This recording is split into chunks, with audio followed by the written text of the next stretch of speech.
Selamat pagi teman-teman, selamat pagi Ibu. Baik, di sini nama saya Herlin Marini dari kelompok 5. Di sini saya sebagai pemateri keempat.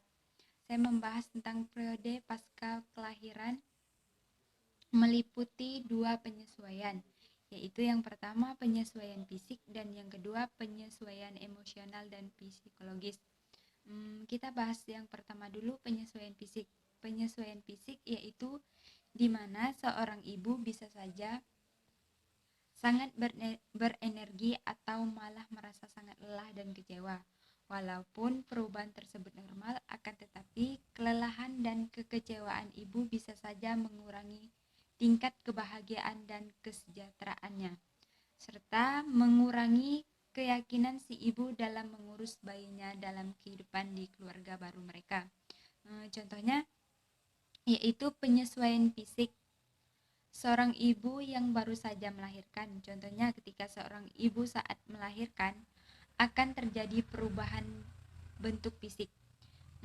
Contohnya perubahan mulai dari bentuk payudara, bertambahnya berat badan dan lain-lain.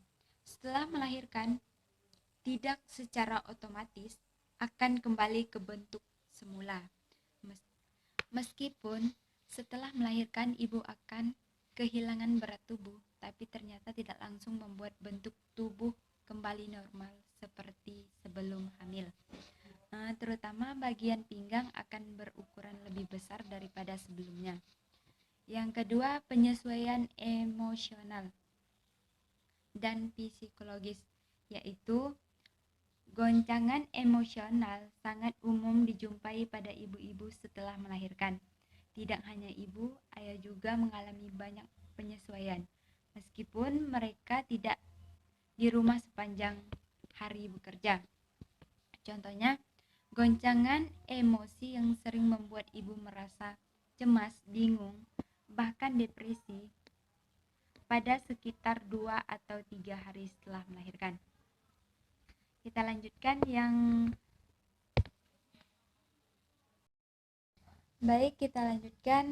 Berikut ini beberapa tanda yang dapat menunjukkan kebutuhan akan konseling profesional tentang penyesuaian pra melahirkan. Dibagi menjadi 5. Yang pertama, kecemasan yang berlebihan. Yang kedua, depresi. Yang ketiga, perubahan selera makan yang luar biasa. Yang keempat, serangan tangis atau gampang menangis. Yang kelima, tidak dapat tidur. Yang pertama kita bahas yaitu kecemasan yang berlebihan, yaitu perasaan tegang, gelisah, khawatir, dan bimbang yang bersifat subjektif, belum tentu ada objektifnya. Gangguan kecemasan ini bisa termanifestasikan dalam bentuk gejala fisik, emosi, dan pikiran. Yang kedua, depresi. Depresi yaitu kondisi yang meliputi depresi berat dan depresi klinis. Kondisi ini juga bisa digambarkan sebagai suatu kelainan mood yang menyebabkan perasaan sedih dan hilang minat yang terus-terus menghantui. Yang ketiga, perubahan selera makan yang luar biasa. Biasanya pada ibu hamil akan terjadi perubahan makan yang luar biasa.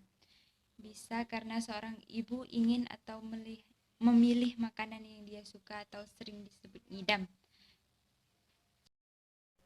Baik, kita lanjutkan yang kesehatan dan kesejahteraan masa hidup. Kesehatan dan kesejahteraan masa hidup yaitu sejahtera dari badan, jiwa, dan sosial yang memungkinkan setiap orang hidup produktif secara sosial emosional. Pemilihan kesehatan adalah upaya penanggulangan dan pemecahan gangguan kesehatan yang memerlukan pemeriksaan atau pengobatan dan perawatan termasuk kehamilan dan persalinan. Baik, kita lanjutkan yang keempat yaitu serangan tangis atau gampang menangis, yaitu hal yang biasanya terjadi pada seorang wanita yang baru melahirkan karena adanya perubahan hormon, tetapi jika berkepanjangan, kondisi ini bisa berubah menjadi postpartum depression, kondisi di mana seorang wanita merasa begitu depresi, sulit tidur dan nafsu makan berkurang dalam jangka panjang. Yang kelima, tidak dapat tidur. Tidak dapat tidur atau insomnia pasca melahirkan terjadi saat ibu yang kelelahan dan sangat membutuhkan istirahat tidak bisa tidur meskipun bayinya sedang tidur nyenyak. Gangguan ini sering dikatakan dengan depresi pasca melahirkan, tetapi juga dapat muncul dengan sendirinya tanpa gejala depresi yang nyata. Baik, sekian penjelasan video singkat saya. Jika ada kata-kata yang kurang berkenan, saya minta maaf. Dan jika ada yang belum jelas, silahkan dipertanyakan. Terima